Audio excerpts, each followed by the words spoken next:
Assalamualaikum warahmatullahi wabarakatuh. Perkenalkan, nama saya Dinda Mutiara Kansa dengan NIM 2108015096. Di sini saya akan menjelaskan tentang sistem komunikasi massa. Nah, sebelumnya itu apa sih pengertian dari komunikasi massa?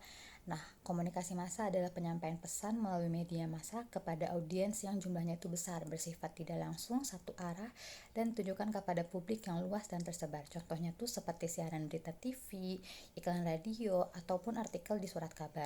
Nah, selanjutnya ini ada karakteristik dari komunikasi massa. Yang pertama ini tidak langsung, yaitu pesan disampaikan melalui perantara media, bukan interaksi secara langsung ataupun tatap muka. Yang kedua ini ada satu arah, tidak ada umpan balik langsung dari penerima ke pengirim pesan.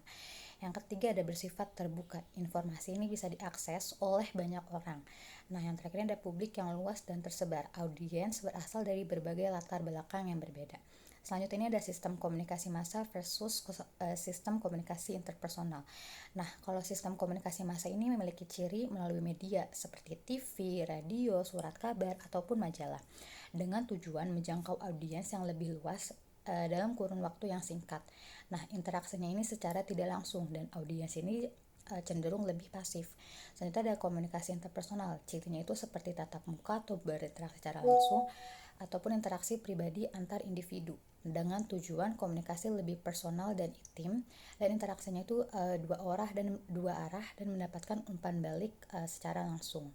Nah, yang selanjutnya ada sejarah penelitian dari efek komunikasi massa. Yang pertama ini ada Invention of Mars, yaitu siaran radio fiktif tentang invasi makhluk Mars menyebabkan kepanikan massal yang menunjukkan bahwa kekuatan media dalam mempengaruhi emosi dan perilaku dari audiens. Yang kedua ini ada teori peluru dari bullet theory, di mana media ini dianggap sebagai peluru yang memberikan stimulus kuat kepada audiens pasif. Contohnya itu propaganda politik di era Nazi Jerman.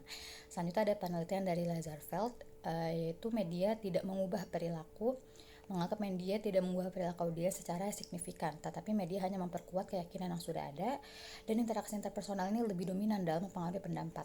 Nah, selanjutnya ada usage and gratification, yaitu audiens aktif memilih media untuk memenuhi kebutuhannya. Nah, fokus bergeser dari pengaruh media ke bagaimana audiens menggunakan media. Selanjutnya ada agenda setting, yang menganggap media tidak memberitahu bagaimana kita harus berpikir, tetapi menentukan apa yang dipikirkan oleh audiens. Nah, media menyoroti isu tertentu sehingga audiens merasa isu tersebut lebih penting.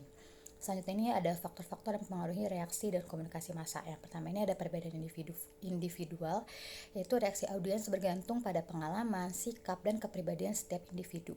Contohnya, orang dengan berpendidikan tinggi ini lebih banyak membaca koran daripada menonton TV. Nah, selanjutnya ini ada kategori sosial, yaitu kelompok tertentu cenderung memiliki reaksi yang serupa. Contoh, anak-anak membaca buku cerita, ibu-ibu membaca majalah resep.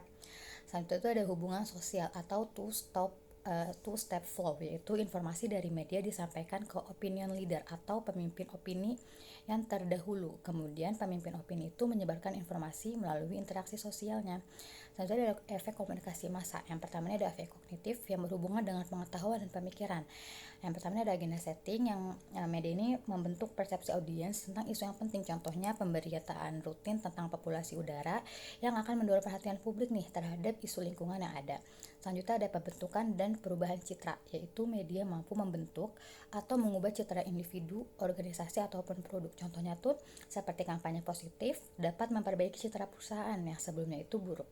Selanjutnya ada efek afektif yang berhubungan dengan perasaan dan emosi. Yang pertama pembentukan sikap.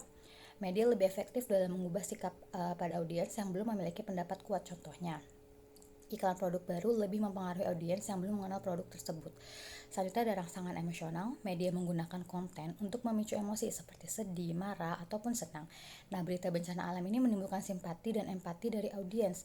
Selanjutnya ada rangsangan seksual. Media menggunakan unsur erotis sebagai daya tarik, yaitu seperti iklan parfum sering menampilkan model dengan daya tarik seksual untuk menarik perhatiannya. Nah, selanjutnya ini ada efek prososial, yaitu berhubungan dengan perilaku positif. Yang pertama ini media mendorong perilaku positif itu seperti membantu orang lain, berpartisipasi dalam kegiatan sosial, contohnya kampanye donasi untuk korban bencana alam. Selanjutnya ini ada efek proposal kognitif. Media memberikan pemahaman positif terhadap isu-isu sosial. Contohnya liputan tentang pemanasan global mendorong audiens untuk peduli terhadap lingkungan. Selanjutnya ini ada efek kehadiran, itu ada efek ekonomis, efek sosial, efek penjadwalan, penyaluran emosi, efek persepsi terhadap media. Nah, kesimpulan ini komunikasi massa ini memiliki efek besar dalam mempengaruhi pikiran. Efek kognitif yaitu media akan membentuk pemahaman dan persepsi. Terus efek afektif yaitu media memicu emosi dan membentuk sikap dari setiap individu. Yang terakhirnya ada efek prososial, yang dimana media mendorong tindakan positif dalam masyarakat. Dengan karakteristiknya yang luas, media massa akan memperkuat keyakinan yang sudah ada atau akan menciptakan pandangan baru, tergantung pada konten yang disajikan dan audiens yang menerimanya. Sekian dari saya. Wassalamualaikum warahmatullahi wabarakatuh.